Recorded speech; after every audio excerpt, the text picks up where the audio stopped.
Bismillahirrahmanirrahim. Assalamu alaikum students. Welcome to our YouTube channel. Our today's topic is going to be about presentation skills, and specifically we are going to discuss the MCQs that will come in your exams regarding the presentation skills. Let's begin. Presentation skills. Presentation is basically a sort of a communication that can be verbal, that can be visual, as we discussed in our previous lecture. So, the first question states that which of these is the most important tool of communication? When you are communicating, the language is very much important. The option C is the correct option. Oral communication is the interchange of dash between sender and receiver. Sender and receiver के दरमियान exchange of information. Basically, it is a verbal message. Option B. Option B को correct consider किया जाएगा. Third, in the communication the language is the verbal code.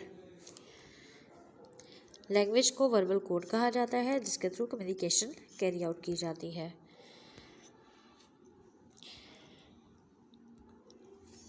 In any community and oral communication is suitable for. Oral communication जो है वो कहाँ किसी भी community में किस चीज़ के लिए सूटेबल है, किस टाइप ऑफ कम्युनिकेशन के लिए?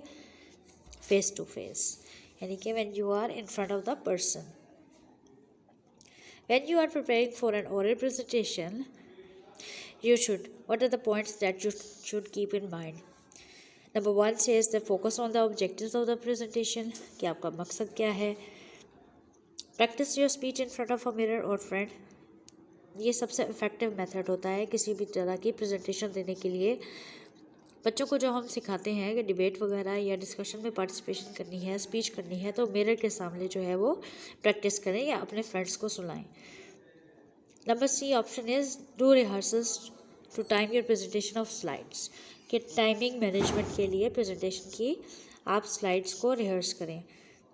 All of the above factors are making up that you should keep in mind. ठीक है, ऑल ऑफ द अबव, इन सब पॉइंट्स को माइंड में रखते हुए आप प्रेजेंटेशन प्रिपेयर करते हैं. And oral presentation success depends on, किस चीज़ पे डिपेंड करती है? That you have preparation, clarity, audience needs. ये सब आप अपने माइंड में रखते हैं. Ability to structure information, proper medium of presentation, medium आपका ठीक है, स्ट्रक्चर ठीक है, information, ability to appeal to the audience interest and respond to their question honestly. Appealing to audience interest means के टू द पॉइंट बात, कि उनका interest है आया कि आप जो कुछ प्रेजेंट कर रहे हैं उसमें. तो all of the above, in this all of the above factors will matter. Next we see a presentation is a form of oral communication in which a person shares factual information with an audience that is specific. खास audience के लिए presentation जो है, ख़ास मकसद के लिए बना रहे हैं तो स्पेसिफिक ऑडियंस होगी. कि आपका जो ओरल कम्युनिकेशन मेथड इस्तेमाल हो रहा है फैक्चुअल इन्फॉर्मेशन है और आपकी स्पेसिफिक ऑडियंस है. A speech must always present facts. To the point बात, फैक्ट्स, क्राफ्टेड एलिमेंट्स जो है उनको अवॉइड करते हैं प्रेजेंटेशन में. आप टू द पॉइंट बात करते हैं. Next MCQ says that which of this is not advisable to make facts interesting. Facts को इंटरेस्टिंग बनाने के लिए सबसे बेहतरीन तरीका होता है कि narrate them as a story through an anecdote. Anecdote means reference story. With the help of a personal incident, अपनी पर्सनल को इंसिडेंट शेयर कर सकते हैं आप. तो जो नॉन इफेक्टिव है, जो कि एडवाइस नहीं किया जाता, वो है पॉइंट्स के तौर पे. पॉइंट्स के तौर पे मत प्रेजेंट करें, बल्कि अपने जो भी इंफॉर्मेशन है उसको स्टोरी की तरह नरेट करें, उनको लिंक करें, उनके साथ अपना मैसेज कन्वे करें, ताकि आपकी प्रेजेंटेशन जो है वो इफ़ेक्टिव हो. Presenter acts as the advocate of the information. Option C. Option C जो है वो अपनी प्रेजेंटर जो है वो अपनी इंफॉर्मेशन को एडवोकेट कर रहा होता है. What is the most important part of preparing for a presentation? Presentation के लिए सबसे इम्पोर्टेंट पार्ट क्या है? Deciding what you want to accomplish, आपका ऑब्जेक्टिव क्या है, किस मकसद के लिए प्रेजेंटेशन हो रही है, उसको अचीव करने के लिए आपको पता होना चाहिए कि आप जो है वो क्या अकम्प्लिश करने वाले हैं। What questions should you ask about your audience to determine your pattern, delivery style and supporting material? कि आपको क्या चीज़ें अपने माइंड में रखनी चाहिए रिगार्डिंग योर ऑडियंस, कि आपकी ऑडियंस जो है वो क्या एज है, जेंडर, एजुकेशन, एक्सपीरियंस उनका क्या है, ऑडियंस की respect, how can I earn my audience respect, means कि आप किस तरीके से अपने ऑडियंस को अपनी तरफ माइल कर सकते हैं कि वो रिस्पेक्ट करें आपकी बात की। How will this topic appeal to the audience? So all of the above factors are counted in this process.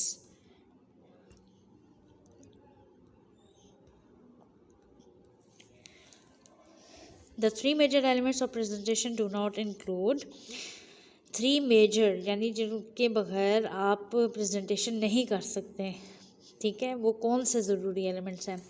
Presenter लाजमी होना चाहिए, ऑडियंस लाजमी है, स्पेसिफिक कंटेंट, ये तीनों चीज़ें तो हो गई लाजमी। जबकि विजुअल एड्स के बगैर भी प्रेजेंटेशन दी जा सकती है by using only the verbal aspects. तो थ्री मेजर एलिमेंट्स जो हैं वो आपके प्रेजेंटर, ऑडियंस और स्पेसिफिक कंटेंट होगा, जबकि विजुअल एड्स जो है वो आपकी ऑप्शनल में आ जाएगी। करेक्ट आंसर होगा विजुअल एड्स, कि विजुअल एड के बगैर भी हम प्रेजेंटेशन जो है वो दे सकते हैं।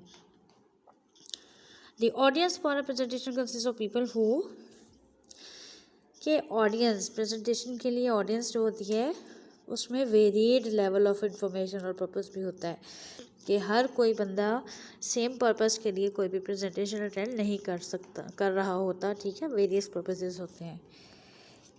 To be able to give a good presentation of full rehearsal is necessary, ज़रूरी है, ऑप्शनल नहीं है, ऑडियंस बेस्ड नहीं है, यूजलेस किसी भी तौर पे नहीं है। किसी भी चीज़ की प्रैक्टिस, रिहर्सल, प्रिपरेशन, पहले से तैयारी जो है वो नेसेसरी होती है।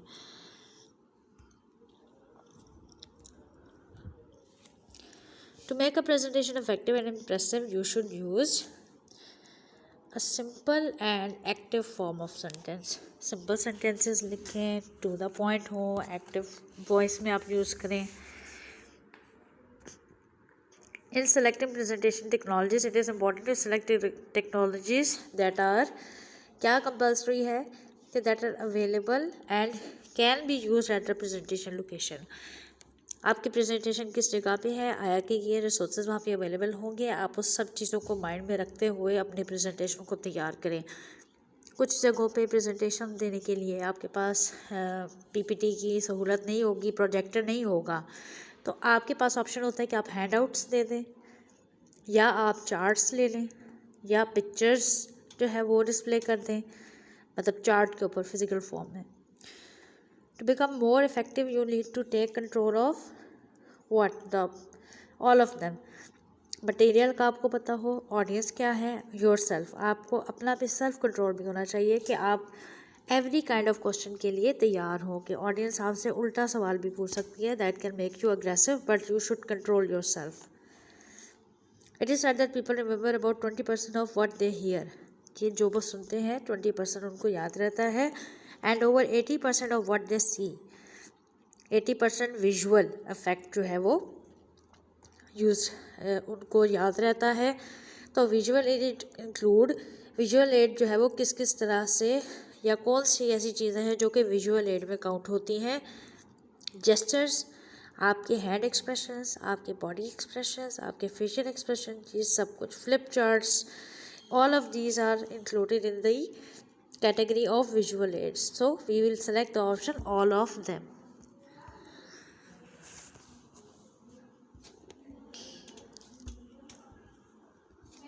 It is generally not a good practice to deliver a presentation by, कि ये गुड नहीं माना जाता या इसको अच्छा नहीं समझा जाता कि reading the entire presentation line by line, कि आप जस्ट उसको रीड करते जाएं। You should be elaborating each bullet point of the presentation, ठीक है, हर पॉइंट को आप मटेरियल को एलेबरेट करें, पैराफ्रेजिंग करें उसकी प्रेजेंटेशन मटेरियल की, यानी ईजी वर्ड्स में एक्सप्लेन करें उसको। Mentioning the highlights of what is on the screen, और ओवरऑल उसको आप रिव्यू भी करें, यानी कि सम अप करना, समराइज फॉर्म में आप उसको प्रेजेंट करें। विच of these must be avoided in any presentation? Complex words, difficult words, ऐसे वर्ड्स है वोकैबुलरी जो कि किसी को समझ ना आए उसको मत यूज़ करें, ईजी वर्ड्स यूज़ करें प्रेजेंटेशन में। Which of these is less important in the oral presentation? Oral presentation में ये लीस्ट इंपॉर्टेंट है। क्या चीज़? Number of people. Number of people कितने हैं, आपकी वॉइस पिच आप उसके मुताबिक जो है ऊपर नीचे कर लेते हैं। वर्ड्स मैटर करते हैं इसमें, बॉडी लैंग्वेज मैटर करती है, जेस्चर्स मैटर करते हैं। नंबर ऑफ़ ऑडियंस जो है वो मैटर नहीं करता। Which of this is the best way to establish a proper rapport for with audience? Rapport mean आपकी रिपोर्ट कि आपका क्या परसेप्शन ले रहे हैं, आपको किस पैराए में देख रहे हैं या किस पर्सपेक्टिव से लोग देख रहे हैं। तो eye contact is very important. Eye contact is defining that you are very much confident. किसी एक की तरफ ना देखते रहें, हैंड्स वेव मत करें, या ऐसा कोई भी जेस्चर मत बनाएं जिससे लोगों को ये लगे that you are not confident about your material. The two most powerful keys to audience comprehension and retention. Comprehension mean understanding और retention mean कि उनको याद रहे। कि ऐसी क्या powerful keys हैं कि आपकी audience जो है वो समझ भी जाए और उनको याद भी रह जाए।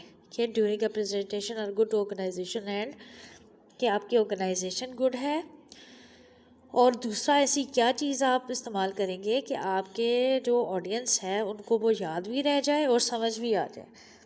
तो इट इज़ दी रिपीटेशन, कि दोहराना, बार बार पॉइंट्स को सम अप करना, पीछे लिंक करते जाना। ठीक है, अपने पॉइंट्स को लिंक करते जाएं अपने प्रीवियस प्रेजेंटेड डेटा के साथ। Okay, very important, lalophobia. Laliophobia is a fear of speaking. बहुत से लोगों को ये इशू होता है कि they are very much fearful about speaking in public और speaking in a gathering. They are very much hesitant. उनको ये फील होता है कि वो शायद अपने प्रेजेंट नहीं कर पाएंगे, अपने पॉइंट्स को बेहतर तरीके से नहीं बोल पाएंगे। तो that fear is a phobia और it is called a laliophobia. Which of these must be avoided by the speaker? Speaker को किस चीज़ से को अवॉइड करना चाहिए, यानी स्पीकर या presenter? He must force audience to totally accept his point of view. कि फोर्स नहीं करना आपने अपने प्रेजेंटेशन देते हुए या स्पीच देते हुए, आपने अपने पॉइंट्स को बनाना ही इस तरीके से है कि वो खुद ब खुद आपके पॉइंट को मान जाए, एक्सेप्ट कर लें, उनको फोर्सफुल एक्सेप्टेंस की तरफ मत लेकर आए। Which of the following is true? कि ये ट्रू है। One is metaphors are images or ideas in concrete form. Metaphor carries your meaning from one thing to another. Metaphorical language होता है, ठीक है, मीनिंगफुल कन्वे करने के लिए। It enables the listener to see something in a new way by picturing it as something else. Metaphorical language क्यों use की जाती है? To make it more expressive, ठीक है। For example, हम लाइन को यूज़ करते हैं as a metaphor of strength, eagle को यूज़ करते हैं as a metaphor, as a practical example of strength, lover of heights. ठीक है, तो all of the above is the correct option. Which of these can irritate the audience? If facts are uttered incoherently. Facts incoherently means के sequence नहीं है, वो आपस में match नहीं कर रहे। ठीक है, एक बात आपने 1900s की कर दी और एक बात आपने 2000s की कर दी और फिर आप एकदम से शिफ्ट हुए 20वीं सेंचुरीज़ में, तो फैक्ट्स अनकोहेरेंट हो जाएंगे। ठीक है, तो इसलिए एक सीक्वेंस में रहें। To select the content of your presentation you should focus on, focus कहाँ हो? द ऑडियंसेस नीड्स, कि ऑडियंस की ज़रूरत क्या है। ठीक है, while preparing the lecture we keep the objectives in mind, कि हमारे ऑब्जेक्टिव क्या है, हमने पढ़ाना क्या है और ऑडियंस की डिमांड क्या है।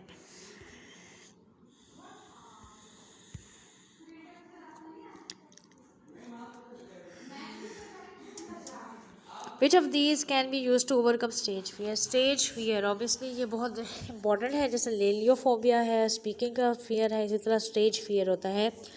तो speech must be prepared with care कि पहले से प्रैक्टिस करें, स्टेज फियर को ओवरकम करें, शीशे के सामने खड़े हों, ठीक है। Public speaking is not very easy. The limitation of oral communication is that, oral communication की लिमिटेशन क्या है, दैट इट इज़ इरिवर्सिबल, इसको वापस नहीं लिया जा सकता, यानी कि जो अल्फाज मुंह से अदा हो गए वो वापस नहीं जा सकते। इसलिए we should be very confident and very clear कि हम बात क्या कर रहे हैं, ठीक है। Think before you speak strategy. Which of this is the best way to ask a question? Use open questions that encourage a full response. जैसे कहते हैं ना, जनरलाइज्ड क्वेश्चन पूछ लें तो जिससे ये होगा कि फुल रिस्पॉन्स जो है वो आपको मिल जाएगा। With this, we have come to the end of this presentation. Our lecture for today is over. I hope you have understood what type of MCQs you can get for presentation skills. Don't forget to like the channel. Thank you.